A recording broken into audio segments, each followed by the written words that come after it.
नमस्ते divine parents, स्वागत है आपका जॉयफुलनेस चैनल में। मैं हूं उषा गुप्ता, एक माँ एक पेरेंट कोच। जॉयफुलनेस चैनल में आपका स्वागत है। तो आज हम जानेंगे एज अ पेरेंट हमारा क्या रोल होता है 0 to 6 ईयर ओल्ड के बच्चे के विकास में। ये उम्र एक ऐसी नींव है जिसमें बच्चा दुनिया को समझने नहीं, महसूस करने लगता है। तो हम आगे जानेंगे ये उम्र क्यों इम्पॉर्टेंट है।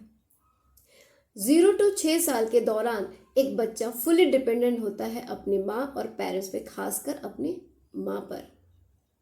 वो खुद से बैठ नहीं पाता, बोल नहीं पाता, अपनी फीलिंग एक्सप्रेस नहीं कर पाता। इस दौरान उसके अंदर एक बुनियादी फीलिंग बनती है, क्या मैं इस दुनिया के लायक हूँ। जब हम उसे कहते हैं मैं तेरे साथ हूं, मैं तुझे समझ रहा हूं, तू प्यारा है जैसा तू है, तो बच्चे के अंदर एक सेल्फ वर्थ डेवलप होती है। लेकिन आजकल हम देख रहे हैं कि माँ बाप बच्चा बड़ा ठीक से होता नहीं कि उसको बिठाकर टीवी और मोबाइल दिखाते हैं। जैसे आपको लगता है कि वो सिर्फ एक रील है, पर बच्चे के लिए वो रियल है, क्योंकि 0 to 6 साल की एज में लॉजिक ब्रेन डेवलप नहीं होता। उनका माइंड सब कुछ डायरेक्टली ऑब्जर्व करता है बिना जज किए। उसके लिए टीवी का कार्टून भी सच होता है और माँ पापा के गुस्से भरा वर्ड भी सेम होता है। तो इस एज में हमारा असली रोल क्या है, चलिए जानते हैं। उन्हें ढेर सारा प्यार देना, रोज उन्हें हक देना, उनसे बातें करना बिना जज किए, बिना रोक टोक के, उनकी आंखों में आंखें डालकर उनकी बात सुनना और रोज कुछ पॉजिटिव अफर्मेशन कहना। चलिए कुछ पॉजिटिव अफर्मेशन भी जान लेते हैं। तुम प्यारे हो जैसे तुम हो, you are lovable just the way you are. तुम मेरे लिए स्पेशल हो, you are special to me. मैं हमेशा तुम्हारे साथ हूं, I am always here for you. तुम स्मार्ट हो, तुम सीख सकते हो, you are smart and capable of learning. तुम्हारा हर एहसास जरूरी है, योर फीलिंग्स मैटर। आपको पता है इन सब अफर्मेशन का क्या असर होता है, चलिए वो जानते हैं। जब ये बातें हर दिन बच्चे सुनते हैं, उनका सबकॉन्शियस माइंड बिलीव में बदल जाता है और कहता है मैं वर्दी हूँ, मैं सेफ हूँ, मैं केपेबल हूँ। ये बिलीव उनके इमोशनल इम्यूनिटी सिस्टम को बढ़ा देता है और बनाता भी है लाइफ के आने वाले चैलेंज के अगेंस्ट।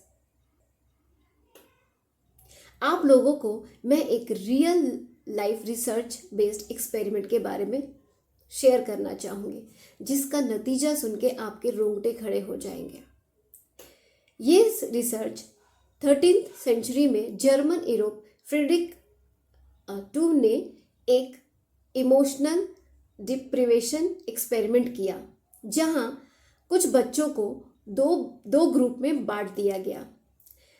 एक ग्रुप में जहाँ बच्चों की फिजिकल ज़रूरतें पूरी करने के साथ उन्हें प्यार, हक और बातचीत भी दी गई। वहीं दूसरे ग्रुप बी में सिर्फ बेसिक नीड्स, दूध, कपड़े, सफाई, बिना किसी इमोशनल कांटेक्ट के। आपको नतीजा जानकर आश्चर्य होगा कि बी ब्लॉक के सभी बच्चे बीमार होने लगे और इतने बीमार हो गए कि इस एक्सपेरिमेंट को उन्हें बीच में ही रोकना पड़ा। और वो बीमार बिना किसी मेडिकल इशू के हुए थे, और वो इसलिए हुए थे क्योंकि उन्हें इमोशनल लव, वॉइस या टच भी नहीं मिला।